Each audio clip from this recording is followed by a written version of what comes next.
हरे कृष्ण। इस वीडियो में हरितालिका तीज व्रत के पूजन की विधि लेकर आया हूँ। देखिए, मुझे अकेले वीडियो शूट करना पड़ रहा है और मैं तो तीज का व्रत उपवास करता नहीं हूँ, लेकिन मार्केट में जाके श्रृंगार की वस्तुएं भी लेकर आया। चूड़ी है, बिंदी है और भी बहुत सारी चीजें हैं। तो अकेले ही शूट करने पर थोड़ा सा वीडियो के अंदर ऑडियो का थोड़ा प्रॉब्लम होगा, तो आप लोग उसे मैनेज कर लीजिएगा। लेकिन पूजन की विधि पूरी बराबर आपको इसके अंदर पता चल जाएगी। बहुत सारी विशेष चीजें भी मैंने इसके अंदर बताई है कि शाम के समय चतुर्थी लग जाता है, तो चतुर्थी के अंदर गणेश जी को गुड़ के जल से अभिषेक करने का बड़ा अपना ही महत्व है। ऐसे 2-3 चीजें और भी बताई हैं। और मुख्य चीज मैं आपको बता दूं कि पूजन शुरू करने से पहले आप पवित्रीकरण कर लेना। कुशा होगा आपके पास तो उसे साधारण जल में डुबाकर या गंगा जल में डुबाकर सभी अपने सामग्री पर छिड़क लेना। उसके बाद स्वयं को तिलक करना, फिर पूजन शुरू करना है आपको। पूजन के अंदर आपको व्रत कथा का अवश्य श्रवण करना ही है। तो मैंने व्रत कथा के ऊपर वीडियो बनाया है, लेकिन उसके अंदर 2 व्रत कथा मैंने दी है। एक तो आप लोगों ने सुना भी नहीं होगा, वो पुराणों से निकाल कर उसके अंदर लाया हूँ। तो आप लोग ये दोनों व्रत कथा जरूर सुनिएगा। जब जब आप पूजन करिएगा, सुबह में तो सब लोग पूजन करेंगे ही, शाम को भी करिएगा, प्रदोष काल में भी, फिर उसके बाद जब पारण करते हैं उस समय भी करिएगा। बाकी मैंने पूरा प्रयास किया है पूजन की विधि ठीक ढंग से बताई जाए। कोई त्रुटि हो तो उसे क्षमा करिएगा। अब देखिए पूजन का वीडियो। सबसे पहले देखिए कि ये टेबल पर मैंने शिव जी का फोटो लगाया है और पीछे केले का पत्ता लगाया है। अब सभी को केले का पत्ता तो नहीं मिल पाएगा, यदि पत्ता नहीं भी मिले तो भी कोई बात नहीं है, आप केवल फोटो रख सकते हैं टेबल के ऊपर, अथवा तो जहाँ भी आपकी व्यवस्था हो आप शिव परिवार का फोटो रखें। अब देखिए मेरे पास ऋतु फल है, जो मार्केट में मिल जाए वो फल आप लोग ले आना। आम का पत्ता होना चाहिए, जो हम लोग कलश स्थापना के समय आम का पत्ता लगाएंगे। चावल होना चाहिए, चावल इसलिए कि हम लोग टेबल पर अष्टदल बनाएंगे और उसके ऊपर कलश की स्थापना करेंगे। कलावा होना चाहिए, कलावे इसलिए कि कलश के ऊपर भी बांधा जाएगा और वस्त्र के रूप में माँ गौरी को ये समर्पण होगा और शिव जी को समर्पित होगा। फिर हमारे पास होना चाहिए गंगा जल, गंगा जल जो कलश में हम लोग डालेंगे और सभी अपने वस्तुओं को पवित्र करेंगे। अब हमारे पास कुशा भी होना चाहिए, इसी से हम लोग जल सब सामान के ऊपर छिड़केंगे ताकि सब सामान शुद्ध हो जाए। हमारे पास होना चाहिए दूध, दूध से हम लोग शिव जी का अभिषेक करेंगे। फिर हमारे पास होना चाहिए सिंदूर या लाल कुमकुम, चंदन, अक्षत। फिर उसके बाद हमारे पास आरती करने के लिए दिया होना चाहिए और अखंड दिया के लिए हमारे पास एक बड़ा दिया हो जो रात भर जलता रहे। जब अगले दिन हम लोग उपवास खोलें तब तक ये दीपक जलता रहना चाहिए। और इसके अंदर मैंने रुई का नहीं बनाया है, ये कलावे का ही मैंने बना दिया है इसके अंदर। तो देखिए लंबे समय तक चल जाएगा, आप भी ये युक्ति से बना सकते हैं। फिर यदि आप धूप करते हैं आसपास गोबर के कंडे को जलाकर, उसके अंदर गूगल आदि डालकर, तो ये आपको ज़रूरत पड़ेगा। अथवा तो कई माताएं बहनें हवन करती हैं छोटा मोटा, तो ये आपके लिए उपयोगी होगा। ये नहीं है, हवन नहीं करना है तो कोई बात नहीं। फिर मेरे पास देखिए शिव जी हैं, पार्वत के शिव जी हैं और इन्हीं का मैं पूजन करूँगा। यहाँ पर गणेश जी भी हैं हमारे पास, तो इनका ही मैं पूजन करूँगा और बड़ा ही विशेष पूजन होगा। गणेश जी के लिए मैंने ये कटोरी में गणेश जी को रखा है। हमारे पास पुष्प होना चाहिए, बेलपत्र होना चाहिए, कम से कम लाल पुष्प जरूर होना चाहिए और सफ़ेद पुष्प शिव जी के लिए, लाल पुष्प माता जी के लिए, गणेश जी के लिए और सफ़ेद पुष्प शिव जी के लिए। फिर ये श्रृंगार का सामान जो माता को हम लोग भेंट करेंगे, ये भी हमारे पास होना चाहिए। जो भी देखिए मैं तो मार्केट से लाया हूँ, मेरा ये विषय नहीं है, बस दिखाने के लिए आप लोगों को ले आया हूँ। जो भी माताएं, आप लोग ऐसा श्रृंगार का सामान लाइएगा कि किसी को यदि आप लोग दान करें ना तो उसको उपयोग में भी आए। ऐसे नहीं कि केवल चढ़ाने के लिए, बस नाम करने के लिए आप लोग ले आए। फिर हल्दी की गांठें लाया हूँ, ये हम लोग कलश में डालेंगे कलश स्थापना के समय। ये गोबर का कंडा है, गोबर का कंडा यदि आपको धूप करना हो धूपदानी में तो इससे आप लोग कर सकते हैं, बहुत ही सात्विक वातावरण बनेगा। फिर ये इत्र, ये भगवान को चढ़ाया जाएगा। ये सुपारी है, इसको भी हम लोग कलश में डालेंगे कलश स्थापना के समय।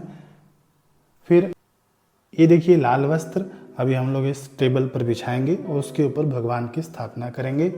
फिर देखिए ये हमारे पास कलश है, इसके अंदर मैं कलश की स्थापना करूँगा। अब हम लोग शुरू करते हैं पूजन का कार्यक्रम। लाल कपड़ा अभी हमने बिछा दिया है, शिव जी का फोटो भी लगा दिया है, शिव परिवार का। अब हम लोग चावल से इधर अष्टदल कमल बनाएंगे। बड़ा ही आसान है इसे बनाना।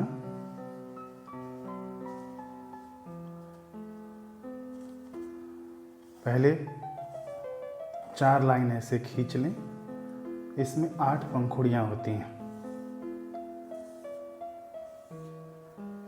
ये अष्टदल कमल तैयार हो जाएगा आपका। कलश रखेंगे, कलश के ऊपर मैंने कलावा बांध दिया है। अब इसके अंदर हम लोग एक हल्दी की गांठ डालेंगे, सुपारी डालेंगे, सिक्का डालेंगे, पुष्प। अब हम लोग कलश में 5 पत्ते डालेंगे। 5 पत्तों के ऊपर मैंने तिलक किया हुआ है चंदन से। आप लोग भी तिलक कर लेना 5 पत्तों के ऊपर।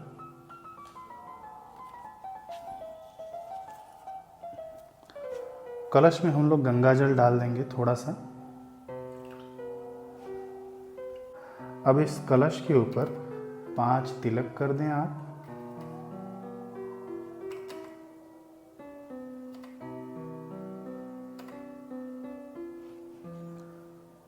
और हो सके तो आप स्वास्तिक बना लें।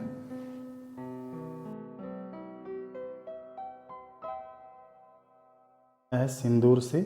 अब इसके ऊपर हम लोग चावल रखेंगे और इस कलश के ऊपर हम लोग दीप ज्योति रखेंगे। ये दीप कलश माना जाएगा।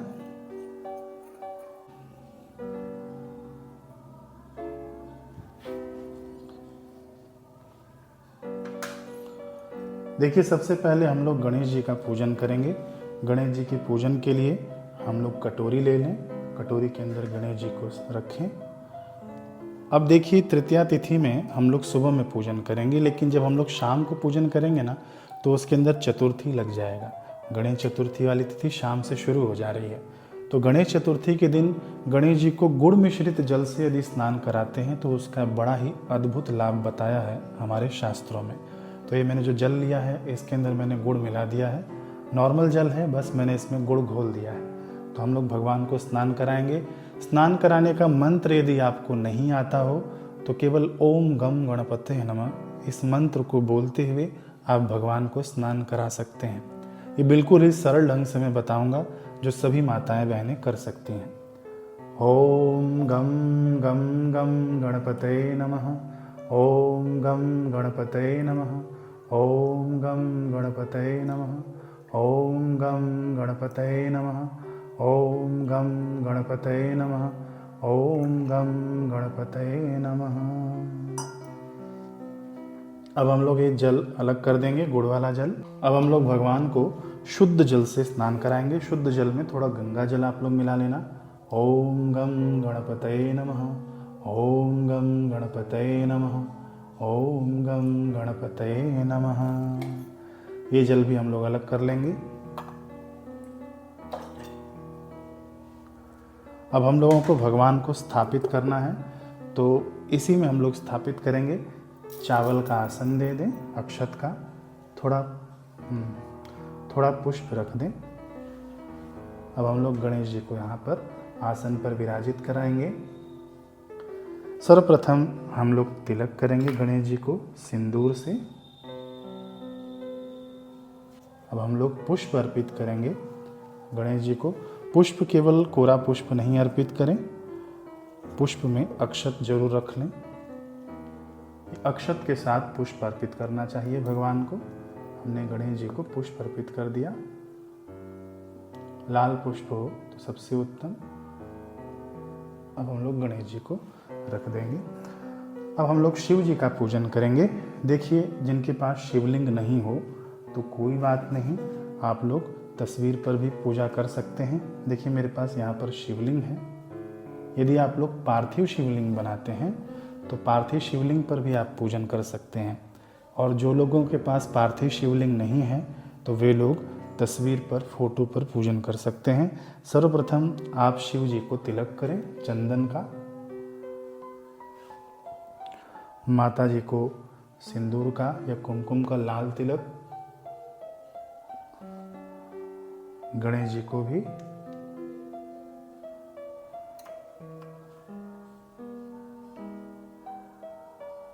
अब हम लोग शिव जी को स्नान कराएंगे। दूध है हमारे पास तो दूध से स्नान कराएं, पंचामृत हो तो पंचामृत से स्नान कराएं। कुल मिला के शिव पूजन करना है। सर्वप्रथम दूध से स्नान कराएंगे शिव जी को। आपको एक मंत्र बताता हूँ जो शास्त्रों में है। शिव जी का अभिषेक करते समय वही मंत्र बोलना चाहिए, वही मंत्र पढ़ना चाहिए। मंत्र आपको स्क्रीन पर दिखेगा। ओम हुम विश्वमूर्तये शिवाय नमः। ओम हुम विश्वमूर्तये शिवाय नमः। ओम हुम विश्वमूर्तये शिवाय नमः। ओम हुम विश्वमूर्तये शिवाय नमः। ओम हुम विश्वमूर्तये शिवाय नमः। ओम हुम विश्वमूर्तये शिवाय नमः। ओम हुम विश्वमूर्तये शिवाय नमः। ओम हुम विश्वमूर्तये शिवाय नमः। ओम हुम विश्वमूर्तये शिवाय नमः। ओम हुम विश्वमूर्तये शिवाय नमः। ओम हुम विश्वमूर्तये शिवाय नमः। ओम हुम विश्वमूर्तये शिवाय नमः। ओम हुम विश्वमूर्तये शिवाय नमः। ओम हुम विश्वमूर्तये शिवाय नमः। ओम हुम विश्वमूर्तये शिवाय नमः। पंचामृत से स्नान कराने के बाद अथवा तो पंचगव्य से स्नान कराने के बाद, ये दोनों चीज़ें नहीं हो तो दुग्ध से स्नान कराने के बाद आप शुद्ध जल से भगवान को स्नान कराएं। शिवाय नमः। ओम हुम विश्वमूर्तये शिवाय नमः। ओम हुम विश्वमूर्तये शिवाय नमः। ओम हुम विश्वमूर्तये शिवाय नमः। अब हमने भगवान को स्नान करा लिया। अब भगवान को हम लोग तिलक करेंगे, चंदन का तिलक करें शिव जी पर। उसके बाद बेलपत्र हम चढ़ाएं। बेलपत्र पर राम लिखकर भी चढ़ा सकते हैं अथवा तीनों पत्रों पर केवल तिलक कर दें चंदन का। और बेलपत्र को जो चिकना वाला साइड होता है वो शिव जी पर चढ़ाया जाता है उल्टा तरफ। इस प्रकार से हम बेलपत्र रख दें। ये देखिए मैंने तिलक कर दिया है। इस प्रकार से बेलपत्र हम रख दें। पुष्प चढ़ा दें। शिव जी को सफ़ेद पुष्प बड़ा पसंद है तो शिव जी को हम लोग सफ़ेद पुष्प अर्पित कर देंगे। यहाँ पर भी हम लोग पुष्प चढ़ा दें। अब आप लोग बोलेंगे कि फ़ोटो के ऊपर हम लोग स्नान तो नहीं करा सकते दुग्ध से, तो हम लोग कैसे करें? तो देखिए दो उपाय है। आप लोग शिवलिंग ले आ सकते हैं तो शिवलिंग लाइए, है ना। और ये जो शिव जी का जो ये है जलधारी, ये उत्तर दिशा की ओर होना चाहिए। इस बात का आप लोग ध्यान रखिएगा। इस प्रकार से स्थापित करके शिव जी को आप लोग स्नान आदि करा सकते हैं। यदि आप पार्थिव शिवलिंग बना सकते हैं तो पार्थिव शिवलिंग बनाकर आप इस प्रकार से स्नान आदि करा सकते हैं। यदि दोनों ही चीज़ें आपके पास उपलब्ध नहीं हो, उस समय आप लोग को क्या करना है कि आपको हाथ में पुष्प लेना है, अक्षत के साथ पुष्प लें और भावना करें कि हे भगवान, हम आपको पंचगव्य से अथवा तो पंचामृत से अथवा तो दुग्ध से हम आपको स्नान कराते हैं। फिर मन ही मन आप स्नान कराइएगा भगवान को और ये पुष्प जो द्रव्य हमारे हाथ में है वो भगवान को अर्पित कर दीजिएगा। इससे भी आपका वही पुण्य लाभ मिलेगा, इसमें शंका नहीं है। इस प्रकार से आप लोग भगवान को स्नान करा सकते हैं। यदि आपके पास कुछ भी नहीं हो तो हाथ में चावल ले लेना और आपको जो भी चीज़ें चढ़ानी हो उसका आप संकल्प करना कि मैं भगवान को 1000 बेलपत्र चढ़ा रही हूँ। जी हाँ, पत्रम पुष्पम फलम तोयम यो में भक्तया प्रयच्छति। जो भी मुझे भाव से अर्पण कर देते हैं मैं उसे स्वीकार कर लेता हूँ। और मानस पूजन की बड़ी महिमा है। हमारे पास कुछ भी नहीं है, देखिए पुष्प चढ़ाए हैं, फूल चढ़ाए हैं, वो मुरझा जाएंगे, लेकिन जो मन से हम लोग पुष्प चढ़ाते हैं वो भगवान को अति प्रिय होता है। और ये मानस पूजन मैं अपने काल्पनिक ढंग से नहीं बता रहा हूँ, शास्त्रों में इसका वर्णन है। इसका पोस्ट मैंने पीछे बना रखा है कि मानस पूजन सबसे उत्तम पूजन माना गया है। तो आप क्या करना, आपके पास जो भी चीज़ वस्तु नहीं हो, आपको याद आता हो कि मुझे भगवान को चढ़ाना है, तो आप क्या काम करना, हाथ में केवल अक्षत ले लेना और संकल्प करना मन ही मन कि मैं ये भगवान को अर्पित कर रही हूँ, और ये मन ही मन करने के बाद भगवान को ये अर्पण कर देना। तो इस प्रकार से आप भगवान को सब कुछ चढ़ा सकते हैं। मानस पूजन की महिमा नारद जी इंद्र को बताते हैं। मानस पूजन की महिमा गरुड़ जी को काकभूषुंडी जी बताते हैं। मानस पूजन की महिमा योग वासिष्ठ महारामायण में आता है। बहुत सारे जगहों पर मानस पूजन की महिमा आती है। तो आप लोग ये चिंता ना करिएगा कि मेरे पास ये चीज़ नहीं है, वो चीज़ नहीं है। भगवान को केवल भाव चाहिए, और हम लोग भाव से ही सब अर्पण कर रहे हैं, तो सीधा भाव से कनेक्शन हो जाएगा भगवान का और हमारा। अब हम लोग माता पार्वती जी का पूजन करेंगे। हमने तिलक तो कर ही दिया है। अब माँ को हम लोग स्नान समर्पित करेंगे। स्नान के लिए अब हमारे पास मूर्ति नहीं है। जिनके पास पार्थिव मूर्ति आप लोगों ने बना रखी है तो वे डायरेक्ट स्नान कराएं, और जिनके पास फोटो हो तो हाथ में ऐसे पुष्प ले लें, अक्षत ले लें, और भावना करें कि हे माता, हम आपको स्नान समर्पित कराते हैं, और इस भावना के साथ ये पुष्प अर्पित कर दें माँ के चरणों में। अब हम लोग इत्र लेंगे। सर्वप्रथम इत्र गणेश जी को अर्पित करेंगे। शिव जी को इत्र अर्पित कर रहे हैं। माँ को इत्र अर्पित कर रहे हैं। कलश के पास भी रख दें। अब जिनके पास इत्र नहीं हो तो मैंने बताया मानसिक रूप से यदि आपके पास पुष्प हो तो पुष्प रख दें कि मैं इत्र के रूप में ही अर्पित करता हूँ। अक्षत लेकर, अक्षत हो तो अक्षत लेकर आप रख दें कि मैं इत्र के रूप में ये आपको समर्पित करता हूँ। आपके पास कुछ भी नहीं हो तो आप लोग ध्यान रखिएगा, निराश मत होइएगा। बस आप लोग अक्षत लेकर वो मन ही मन आप लोग चढ़ा दीजिएगा। अब हम लोग वस्त्र अर्पित करेंगे। वस्त्र के रूप में कलावा सर्वप्रथम हम गणेश जी को अर्पित करें।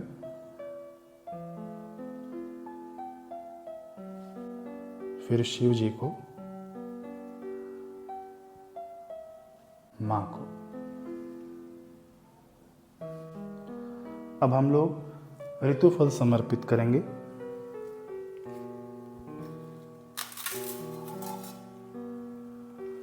जो भी हमारे पास फल हो उसे हम समर्पित करें।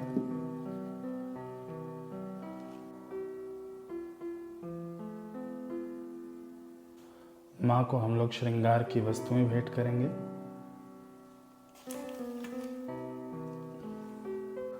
इतना होने के बाद भगवान को धूप दिखाइए। इतना सब करने के बाद अब हाथ में आप लोग पुष्प, अक्षत और दक्षिणा धारण करके आप लोग पूरी व्रत कथा सुनिएगा। ये व्रत कथा मैंने अपलोड कर दिया है। इसके पिछले वाले वीडियो में व्रत कथा है, और व्रत कथा जो हम लोग को मार्केट में मिलती है वो तो मैंने पढ़ा ही है, और पुराणों से एक और कथा मिली है जिसको पढ़ने का अद्भुत लाभ है, सुनने का अद्भुत लाभ है। तो आप लोग सुन लीजिएगा उस कथा को प्ले करके इस टाइम पे। ये कथा सुनने के बीच में आप लोग उठेंगे नहीं। इसी प्रकार से आपको हाथ में द्रव्य रखकर आपको कथा का श्रवण करना है। कथा आप लोग जब सुन लेना तो उसके बाद ये द्रव्य भगवान को अर्पित कर देना। कथा सुनने के बाद हम भगवान की आरती करेंगे। उसी कथा के अंत में मैंने आरती भी गाया हुआ हूँ, तो आप लोग आरती सुनते हुए भगवान की आरती कर लें। इस आरती को पानी से पूरा ऐंछने के बाद आप ये आरती पूरे घर में दिखाइएगा। फिर भगवान के पास लाकर स्वयं आप आरती लीजिएगा। पूरे घर में इस कपूर की आरती को आपको घुमाना है। ये आरती कपूर की होनी चाहिए, और ये पूरे घर में घूमने से पूरा वातावरण भगवतमय हो जाता है। इस बात का आप लोग ध्यान रखें। अब आरती हो गई, पूजन हो गया, सब कुछ हो गया। अब देखिए ये जितने बार हम लोग पूजन करेंगे, ये तो सुबह में हम लोग ऐसे ही पूजन करेंगे, शाम को भी ऐसे ही पूजन करेंगे। यदि आपके पास पुष्प हो तो दोबारा आप लोग पुष्प चढ़ा सकते हैं। दोबारा आपको गणेश जी को स्नान कराना हो, वस्त्र अर्पित करना हो तो दोबारा आप लोग ये कर सकते हैं।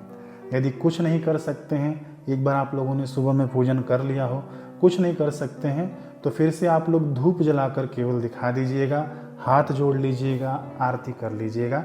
तो इस प्रकार से भी आपका पूजन मान्य होगा।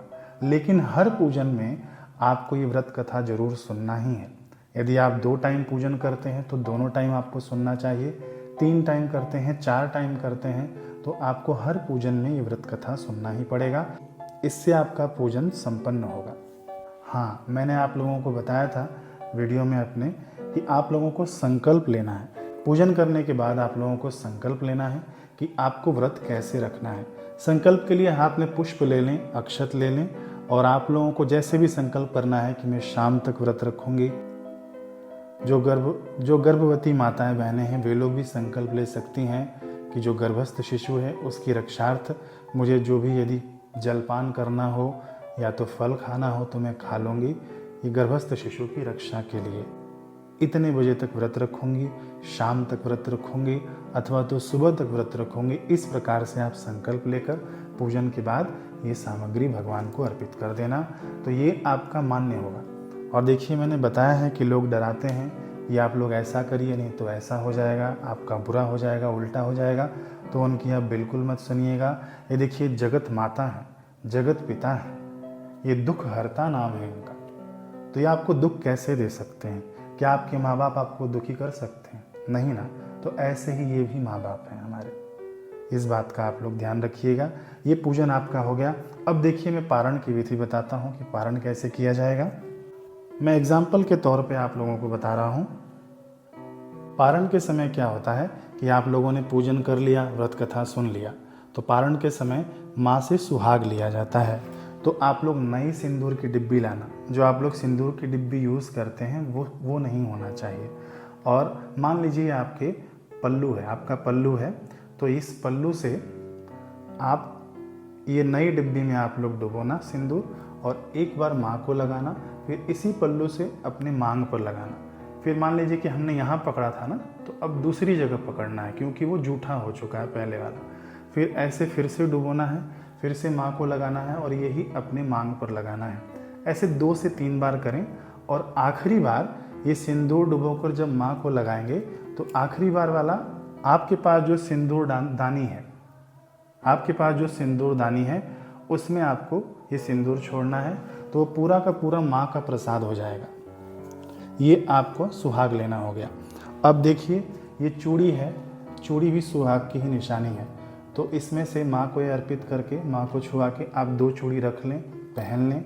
और यदि आपके पास लाल साड़ी हो तो वो भी माँ को स्पर्श करा के वो आप लोग रख सकते हैं एक सुहाग के रूप में। तो ये बड़ा ही सिंपल पूजन है, ज़्यादा आप लोग मत सोचिएगा इसके अंदर। बस भगवान को भावपूर्वक आप लोग पूजन कीजिएगा। इस दिन आपको निंदा चुगली किसी की नहीं करनी है। बाकी आपको दिन भर भगवान का ही नाम जप करना है, भगवान के नाम की स्तुति, भगवान के नाम का कीर्तन, यही आपका दिन भर चलता रहे। बस बाकी और कुछ पूछना हो तो आप लोग पूछिएगा। और मेरी वीडियो है वो मैं आपको डिस्क्रिप्शन में दे दूँगा। एक वीडियो पहले ही बनाया है कि आपके जो प्रश्न हैं उसका उत्तर मैंने उसके अंदर दिया है, तो वाला वीडियो भी आप लोग ज़रूर देख लीजिएगा। बस अब जो भी हो कमेंट में बताइएगा और चैनल को सब्सक्राइब करते हुए जाएगा ताकि हम लोग दोबारा मिल सकें।